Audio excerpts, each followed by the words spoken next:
Leemos en Hechos 21, los versículos 1 al 34. Después de despedirnos de los ancianos de Éfeso, navegamos directamente a la isla de Cos. Al día siguiente llegamos a Rodas y luego fuimos a Pátara. Ahí abordamos un barco que iba a Fenicia. Divisamos la isla de Chipre, la pasamos por nuestra izquierda y llegamos al puerto de Tiro, en Siria, donde el barco tenía que descargar. Desembarcamos, encontramos a los creyentes del lugar y nos quedamos con ellos una semana. Estos creyentes profetizaron por medio del Espíritu Santo que Pablo no debía seguir a Jerusalén. Cuando regresamos al barco al final de esa semana, toda la congregación, incluidos las mujeres y los niños, salieron de la ciudad y nos acompañaron a la orilla del mar. Ahí nos arrodillamos, oramos y nos despedimos. Luego abordamos el barco y ellos volvieron a casa. Después de dejar Tiro, la siguiente parada fue Tolemaida, donde saludamos a los hermanos y nos quedamos un día. Al día siguiente, continuamos hasta Cesarea y nos quedamos en la casa de Felipe el Evangelista, uno de los 7 hombres que habían sido elegidos para distribuir los alimentos. Tenía 4 hijas solteras que habían recibido el don de profecía. Varios días después llegó de Judea un hombre llamado Ágabo, quien también tenía el don de profecía. Se acercó, tomó el cinturón de Pablo y se ató los pies y las manos. Luego dijo: El Espíritu Santo declara, de esta forma será atado el dueño de este cinturón por los líderes judíos en Jerusalén y entregado a los gentiles. Cuando lo oímos, tanto nosotros como los creyentes del lugar le suplicamos a Pablo que no fuera a Jerusalén. Pero él dijo: ¿por qué todo este llanto? Me parten el corazón. Yo estoy dispuesto no solo a ser encarcelado en Jerusalén, sino incluso a morir por el Señor Jesús. Al ver que era imposible convencerlo, nos dimos por vencidos y le dijimos: que se haga la voluntad del Señor. Después de esto, empacamos nuestras cosas y salimos hacia Jerusalén. Algunos creyentes de Cesarea nos acompañaron y nos llevaron a la casa de Mnasón, un hombre originario de Chipre y uno de los primeros creyentes. Cuando llegamos, los hermanos de Jerusalén nos dieron una calurosa bienvenida. Al día siguiente, Pablo fue con nosotros para encontrarnos con Santiago, y todos los ancianos de la iglesia de Jerusalén estaban presentes. Después de saludarnos, Pablo dio un informe detallado de las cosas que Dios había realizado entre los gentiles mediante su ministerio. Después de oírlo, alabaron a Dios. Luego dijeron: Tú sabes, querido hermano, cuántos miles de judíos también han creído, y todos ellos siguen muy en serio la ley de Moisés. Pero se les ha dicho a los creyentes judíos de aquí, de Jerusalén, que tú enseñas a todos los judíos que viven entre los gentiles que abandonen la ley de Moisés. Ellos han oído que les enseñas que no circunciden a sus hijos ni que practiquen otras costumbres judías. ¿Qué debemos hacer? Seguramente se van a enterar de tu llegada. Queremos que hagas lo siguiente. Hay entre nosotros 4 hombres que han cumplido su voto. Acompáñalos al templo y participa con ellos en la ceremonia de purificación y paga tú los gastos para que se rapen la cabeza según el ritual judío. Entonces todos sabrán que los rumores son falsos y que tú mismo cumples las leyes judías. En cuanto a los creyentes gentiles, ellos deben hacer lo que ya les dijimos en una carta: abstenerse de comer alimentos ofrecidos a ídolos, de consumir sangre o la carne de animales estrangulados y de la inmoralidad sexual. Así que al día siguiente Pablo fue al templo con los otros hombres.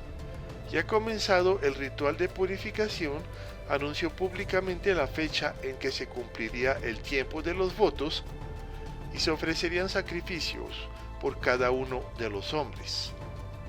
Cuando estaban por cumplirse los 7 días del voto, unos judíos de la provincia de Asia vieron a Pablo en el templo e incitaron a una turba en su contra.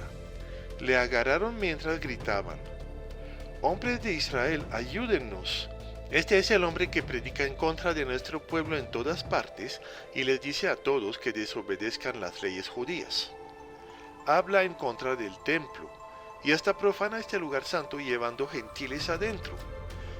Pues más temprano ese mismo día lo habían visto en la ciudad con Trófimo, un gentil de Éfeso, y supusieron que Pablo lo había llevado al templo. Toda la ciudad fue estremecida por esas acusaciones y se desencadenó un gran disturbio. Agarraron a Pablo y lo arrastraron fuera del templo e inmediatamente cerraron las puertas detrás de él. Cuando estaban a punto de matarlo, le llegó el comandante del regimiento romano la noticia de que toda Jerusalén estaba alborotada. De inmediato el comandante llamó a sus soldados y oficiales y corrió entre la multitud. Cuando la turba vio que venían el comandante y las tropas, dejaron de golpear a Pablo. Luego el comandante lo arrestó y ordenó que lo sujetaran con 2 cadenas. Le preguntó a la multitud quién era él y qué había hecho. Unos gritaban una cosa y otros otra. Como no pudo averiguar la verdad entre todo el alboroto y la confusión, ordenó que llevaran a Pablo a la fortaleza. Pablo emprende entonces su viaje hacia Jerusalén. En el transcurso del viaje, él recibe más advertencias de las dificultades y sufrimientos que lo esperan.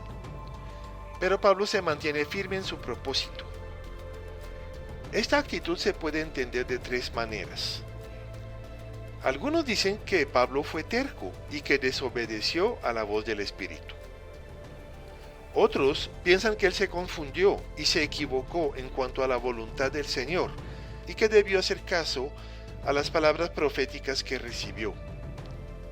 La tercera opinión es que Dios estaba realmente ordenando a Pablo que hiciera este viaje, pero que lo estaba preparando a los problemas que le esperaban.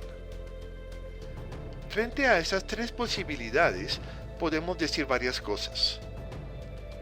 Por un lado, Pablo siempre demostró ser obediente y fiel a Dios. Por otro lado, él no era infalible. En Hechos 20:22, Pablo afirma que él está obligado por el Espíritu Santo a ir a Jerusalén. Pero los discípulos, en el versículo 4, son guiados por el Espíritu en decirle que no viaje a Jerusalén.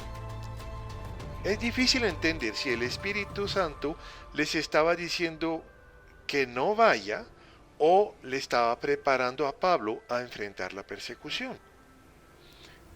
El profeta Ágabo no da consejos, solamente anuncia lo que va a pasar.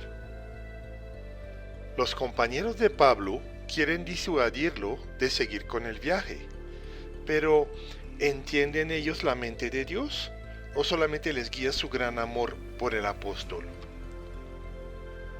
O sea que no siempre es fácil discernir la voz del Señor, aún en la misma palabra.